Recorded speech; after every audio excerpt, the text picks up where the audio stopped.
big hand for Nikki. What a great start to the night, eh? If anybody's not happy, there's refunds at the door at the end. Just show your tickets. As Nikki said, I'm Darryl Tozer. Many of you may not know this about me, but I'm overweight. That's right. I'm an overweight guy trying to break it into comedy. The upside, there's been many ahead of me that broke into comedy and broke down that door for us overweight guys. You know, took out that stereotypical, just skinny comedians. People like John Belushi, John Candy, Chris Farley. The downside, they're all dead. So I feel like I'm shortening my life expectancy up here tonight. Like I said, I'm overweight. I'm like that picture in that diet ad, the before shot. Do you ever wonder with those diet ads why they have to label the before and after? Are they scared people are going to get them confused? Or somebody's going to think the wrong way? I want to be like that guy. You know how you can tell when you're the overweight guy amongst your friends? You ever go for dinner and there's always like that one last piece of pie left or a piece of pizza or maybe some dessert? And they all look to you and they're like, Darryl, you eat it. It's just the principle of it all. You say no, but deep down inside you really want it. You know, as overweight guys, we'll lie to ourselves. 175. Or we'll go as far as like on applications, you know, like where you have to put your height in. I'll say 6'5", just so the weight looks a little more proportionate. I figure if Donald Trump can get away with it, so can I.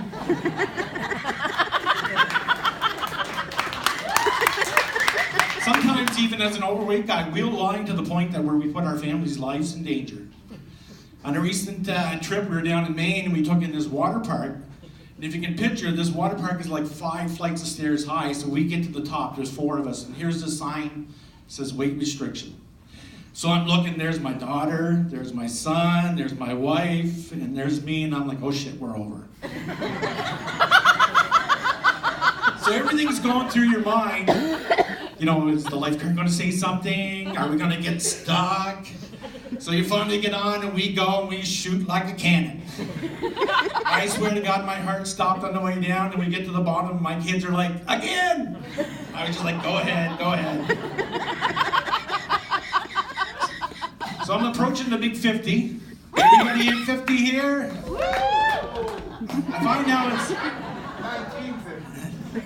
now as I'm getting older, I find things start to annoy me a little more. Do you ever go out for dinner and they bring your plate of food and there's that one thing on there you just can't stand? So you decide to send the plate back and you know damn well they just scrape it off. Because when they bring the plate back, the cream corn's still touching the potatoes.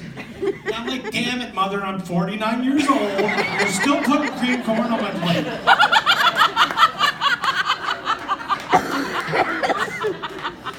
Another thing that annoys me too, I enjoy listening to the radio in the car, especially the news. But I find the radio starting to dumb it down for like stupid people. Like they'll say a score of a hockey game, Toronto 5, Florida 3, Toronto took that one. Or they'll say about a suicide bomber goes into a country, into a building and blew it up. And yet at the end they'll say the bomber died. Otherwise he's just a bomber. As I mentioned, I'm approaching the big 50 and I'm finding changes in my body. For example, I had to go to the glasses just so I can see you all. Actually, it's the cell phone on the arm wasn't getting long enough anymore. So with that, So with the glasses, I find it's got its advantages where I have a 50-inch TV and it now looks like a 65. Or I got a new name for somebody. Hey, Mr. Big.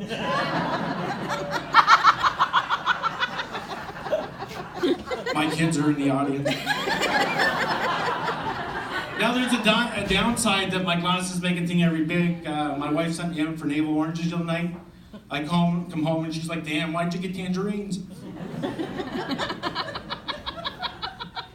So another thing I find with the body, you know, as with the age, some things are starting to dangle a little more.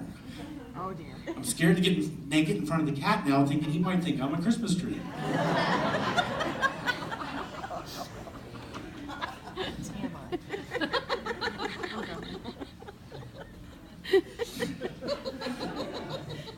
So recently, my wonderful wife and I, here tonight, we celebrated our 25th anniversary.